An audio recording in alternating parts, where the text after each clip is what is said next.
A história do petróleo no Brasil é interessante. A primeira coisa que a gente tem que se dar conta é que o Brasil é um país gigantesco. Nós temos em bacia sedimentar, porque o petróleo só dá em bacias sedimentares, como a gente sabe. São 6,9 milhões de quilômetros quadrados no Brasil de bacia sedimentar entre mar e terra. Grosso modo, é aproximadamente a área de bacias sedimentares que há nos Estados Unidos. É evidente que a história do petróleo nos Estados Unidos começou muito antes. Nós chegamos a essa história bem mais tarde.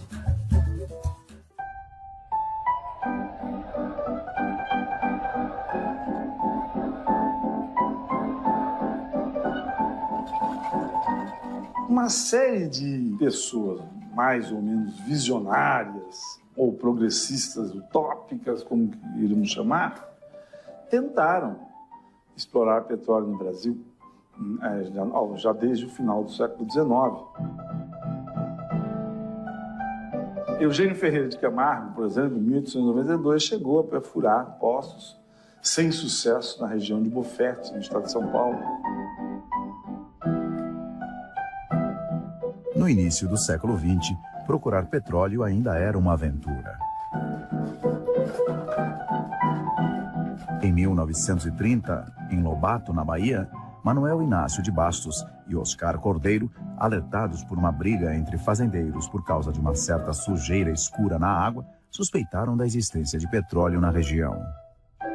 Os dois pediram, então, auxílio ao recém-criado Departamento Nacional de Produção Mineral. E não obtiveram nenhuma resposta, a não ser uma carta do Ministério dizendo que eles não passavam de impertinentes, chamando de impertinentes aqueles que queriam explorar petróleo. A ideia de que o Brasil era um país essencialmente agrário começa a cair por terra na década de 30. É o fim do Estado oligárquico e o início de um novo sentimento nacionalista.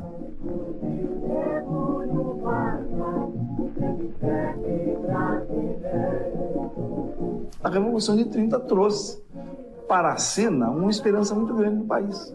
Até porque foi a primeira vez que os governos passaram a falar em construir um país. E um Brasil de 8 milhões e 500 mil quilômetros quadrados, com uma série de riquezas minerais, só pode ter petróleo.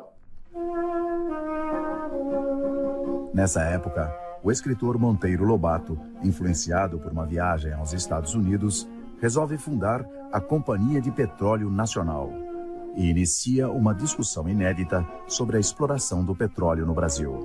Ele era um intelectual com sentimento brasileiro muito arraigado, muito forte, e que pela sua inteligência, pelo seu conhecimento do mundo, percebia o grande jogo internacional. E queria liberar o Brasil disso, e queria que o Brasil fosse, explorasse o seu próprio petróleo. Só mesmo em 1939 é que, após muita insistência, o governo brasileiro resolveu ir fundo lá na região de Lobato, na Bahia, e abriu o primeiro poço com eficiência, com rentabilidade, né? Enquanto isso, Monteiro Lobato fazia uma forte campanha contra a intervenção do Estado nessa atividade, porque ele dizia não. Temos que fazer como nos Estados Unidos, onde a iniciativa privada é que fez com que desse certo a exploração petrolífera lá. Mas ele mesmo não conseguiu apoio, porque a chamada iniciativa privada brasileira era também muito conservadora e muito voltada para a produção agrícola, né? O que havia, sim, eram as companhias, grandes companhias estrangeiras. Mas Lobato era violentamente contra a presença de capital estrangeiro nessa atividade que ele reputava como essencialmente nacional. Chegou até a ser perseguido pela polícia política da ditadura do Estado Novo, justamente porque ele denunciava que o Estado Novo tinha chamado técnicos norte-americanos para ver se tinha petróleo. A Constituição promulgada no Estado Novo garantia a riqueza do subsolo nacional em mãos brasileiras. E a criação do Conselho Nacional do Petróleo, presidido pelo general Horta Barbosa logo após a descoberta do poço em Lobato, reafirma o otimismo em relação à existência de jazidas no país. Mas com a renúncia de Getúlio Vargas em 45, assume a presidência o general Eurico Gaspar Dutra, que encampa o polêmico Estatuto do Petróleo, gerando grande discussão nacional. No início de 48, fevereiro, o general Dutra, presidente da República, enviou ao Congresso o anteprojeto do Estatuto do Petróleo, que era altamente lesivo aos interesses nacionais, abrindo concessões, abrindo as portas do Brasil à penetração estrangeira no domínio do nosso petróleo. A reação dos meios militares, acadêmicos e políticos foi imediata, alcançando grande apoio popular naquela que ficou conhecida como a campanha do Petróleo é Nosso. É impressionante como parecia fermento, como a campanha cresceu e se desenvolveu, atingindo o povo de norte a sul.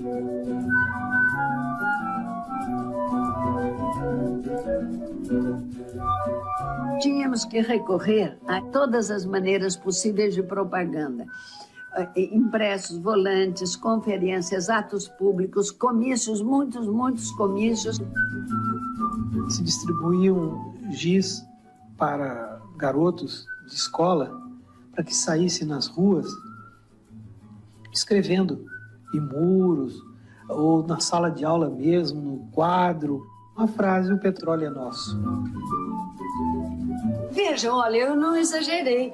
Eu quero que vejam aqui, por exemplo, esta foto. É de outubro de 1948, a primeira Convenção Nacional de Defesa do Petróleo. Outra, a instalação do Congresso Nacional de Defesa do Petróleo. Vejam, por exemplo, material de propaganda da época. Olha que maravilha.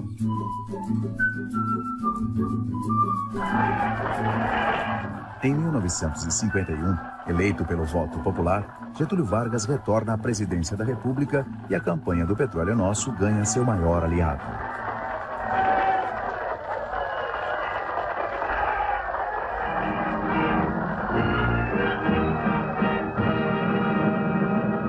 O presidente Getúlio Vargas assina importante mensagem ao Congresso Nacional relativa à industrialização do petróleo brasileiro com capitais do país. Este ato marca o início de uma nova fase da emancipação da economia do Brasil. Eu afirmo que foram duas as vitórias da campanha do petróleo.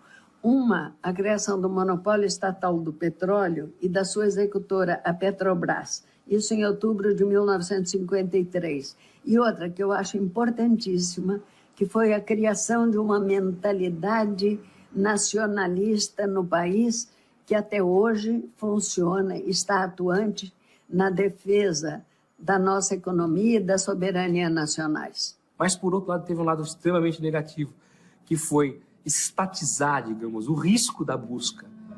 E eu dou um dado que é extraordinariamente surpreendente. Enquanto nos Estados Unidos, você, ao longo desses 150 anos de história do petróleo, você perfurou 4,5 milhões de poços de petróleo, o Brasil, até hoje, em toda a sua história petrolífera, da primeira sonda até hoje, perfurou cerca de 22 mil poços.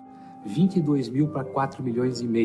Esse número diz algo sobre o nosso modelo.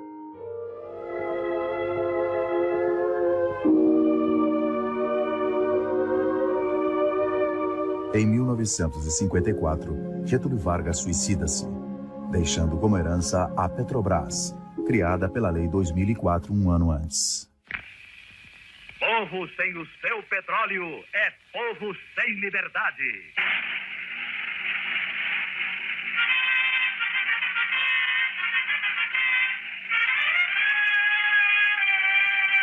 Petrobras.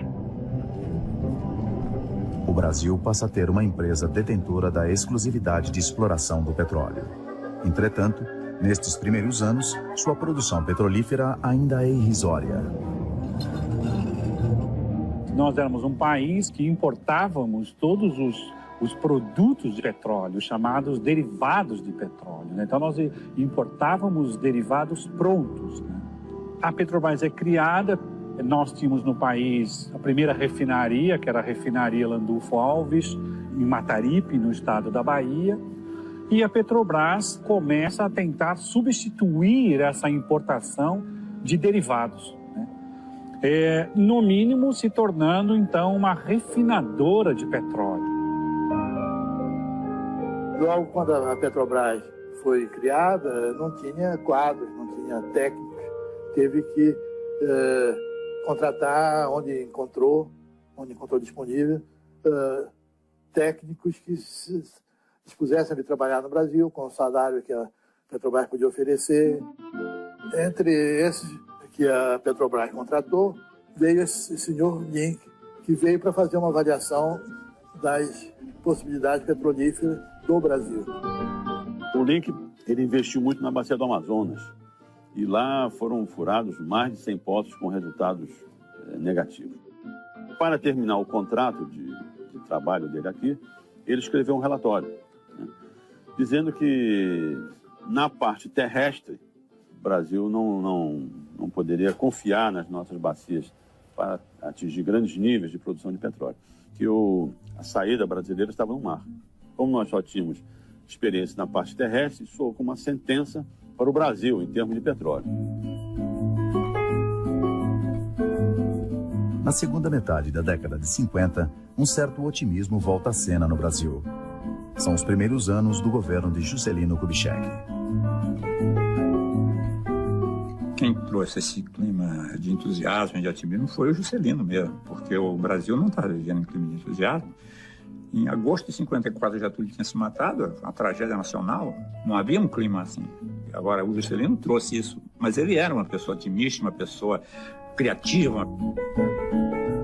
Com o lema de fazer o Brasil crescer 50 anos em 5, JK constrói uma nova capital da República. Abre estradas pelo Brasil e inicia a indústria automobilística nacional. O carro era uma coisa... Ou o cara, chofer de táxi, tinha um carro para transportar as pessoas, ou o cara tinha que ser bilionário para ter carro. Era uma coisa rara ter carro. E com isso, realmente, o Juscelino ele mudou a vida do país. Mudou. Não só a indústria com um investimento muito grande e crescente, que mudou a economia do país, como também isso, quer dizer, mudou o modo de vida.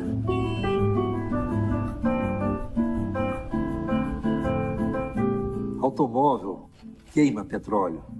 Começamos a fabricar gasolina. A Petrobras começa a se desenvolver e começa a ter que atender a indústria automobilística, caminhões, automóveis.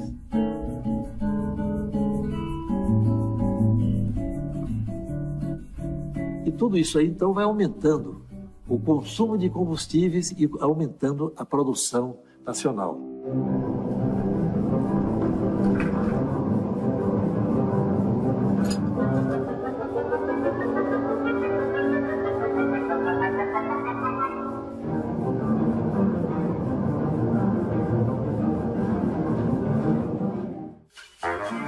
Os resultados obtidos na exploração das bacias de Alagoas e Sergipe abriram boas perspectivas de produção fora do recôncavo baiano, mas se revelaram insuficientes para acompanhar o aumento da demanda no país. A Petrobras e o Brasil viviam um dilema. Para onde caminhar?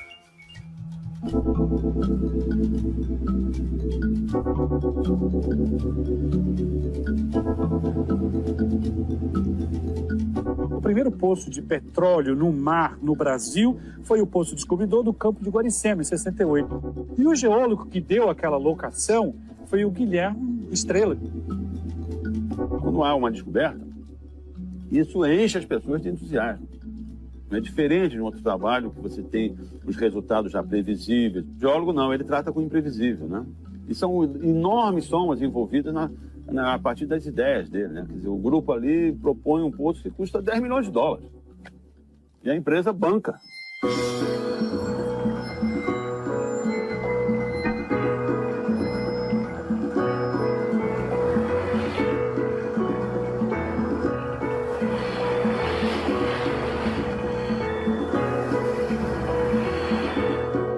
Na década de 70, a opção pelo mar começa a ganhar força.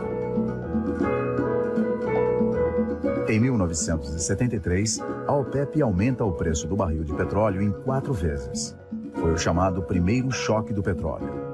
Isto abala toda a economia e o dia a dia dos brasileiros. E gaste menos 10%.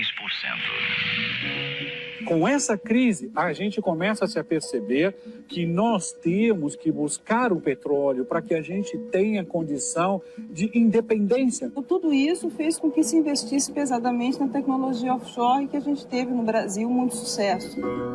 Obviamente, extrair o petróleo offshore é muito mais caro do que o petróleo que está quase que aflorando, como você tem nos países árabes, Kuwait, etc. Então, isso só é possível realmente quando você se depara com um problema como aconteceu na década de 70.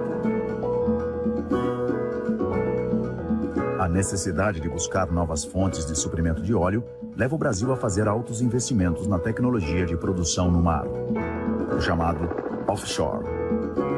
Em 1975, pela primeira vez na história do país, foram descobertas imensas jazidas localizadas na Bacia de Campos, Rio de Janeiro.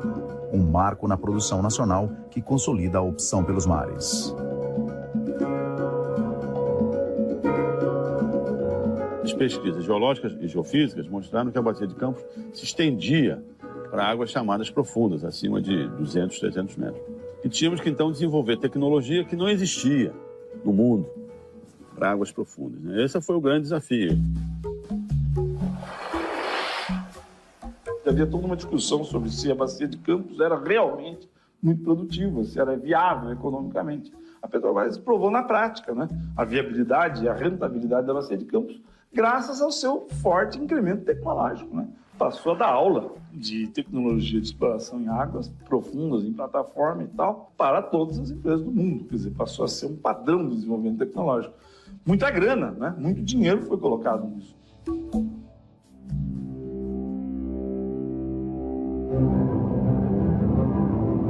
Na década de 70, o nosso país crescia a taxas bastante altas, né, comparáveis à taxa do Japão. Nós vivíamos, logicamente, sob um momento de falta de liberdades totais, mas nós tínhamos uma época desenvolvimentista. Havia um cunho nacionalista no plano que os governos militares tinham para o Brasil. Era um plano nacional desenvolvimentista, com grande presença do Estado na economia brasileira. Isso deu à Petrobras um grande prestígio junto ao governo. Naquela época, trabalhar para a Petrobras era algo que honrava qualquer jovem. Isso nos atraía. Em 75, o Brasil ainda importava 60% do petróleo que consumia. A fim de reverter essa situação, o então presidente Ernesto Geisel cria os contratos de risco, que propiciavam às empresas privadas acesso às nossas bacias para a produção de petróleo. Para viabilizar contratos de risco, isso necessariamente você tinha que primeiro combater a opinião nacionalista dentro do Exército. E esses nacionalistas achavam que abrir o monopólio da Petrobras era um absurdo. E a imprensa começou também a fazer uma série de opiniões contrárias à abertura do monopólio, ou então opiniões fortemente favoráveis em alguns jornais, o que gerou uma certa polêmica que até meio pareceu perigosa para um regime que era bastante fechado, né? Em que não se discutia quase nada. A experiência dos contratos de risco se encerra sem grandes descobertas em 1984. Nessa época, o Brasil produzia 60% do petróleo que consumia. Desde o fim da década de 70, o país buscava alternativas energéticas ao petróleo, substituindo boa parte da frota automotiva por veículos movidos a álcool. Nos anos 90, um surto neoliberal toma conta da política nacional. Várias estatais são privatizadas. Cria-se o cenário propício para o fim do monopólio do petróleo. A emenda constitucional número 9 de 1995 extinguiu o monopólio que a Petrobras tinha sobre certas atividades do setor de petróleo, mantém o monopólio para a União, mas permite que sejam dadas concessões a qualquer empresa que funcione legalmente no país para explorar as atividades que anteriormente eram de exclusiva competência da Petrobras. Em 1997, é criada a ANP, Agência Nacional do Petróleo. a fim de regular e fiscalizar esse novo mercado. Nesse novo contexto de livre concorrência, mais de 40 empresas nacionais e estrangeiras já puderam desenvolver a exploração petrolífera no Brasil. Até hoje, os investimentos destas empresas privadas ainda não resultaram em descobertas e reservas de importância, ficando a Petrobras quase sozinha no desempenho desse papel até agora. Então, a ANP, como agente regulador, ela tem que estimular novas descobertas, porque a gente não pode ficar repousando em berço esplêndido, porque essas descobertas vão sendo consumidas, né? O petróleo vai sendo demandado.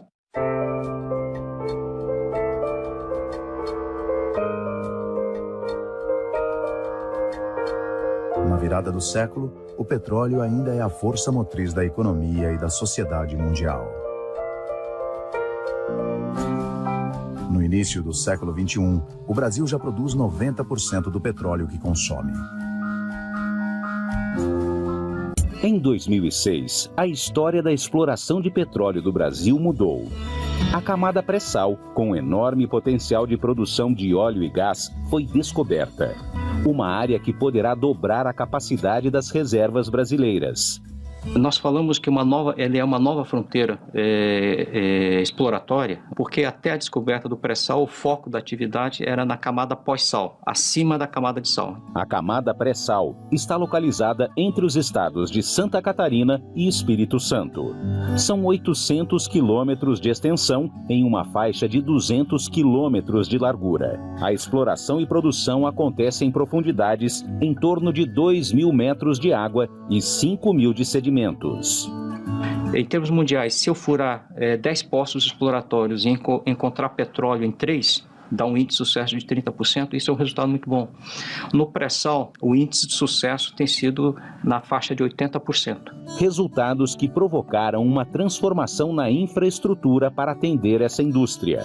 No Rio de Janeiro, foi criado um polo de desenvolvimento tecnológico. O principal salto tecnológico que vai se dar é maior autonomia no sistema de produção, né? Está se desenvolvendo sistemas autônomos, submersos, submarinos, com menor intervenção humana. Isso implica em robótica, em controle e numa série de atividades que hoje são realizadas no deck das plataformas, no convés, essas atividades vão ser realizadas no fundo do mar. Para isso, vamos ter que ter maior confiabilidade dos equipamentos, maior automação, maior controle. No Laboratório de Tecnologia Submarina, um dos destaques é o desenvolvimento do duto sanduíche.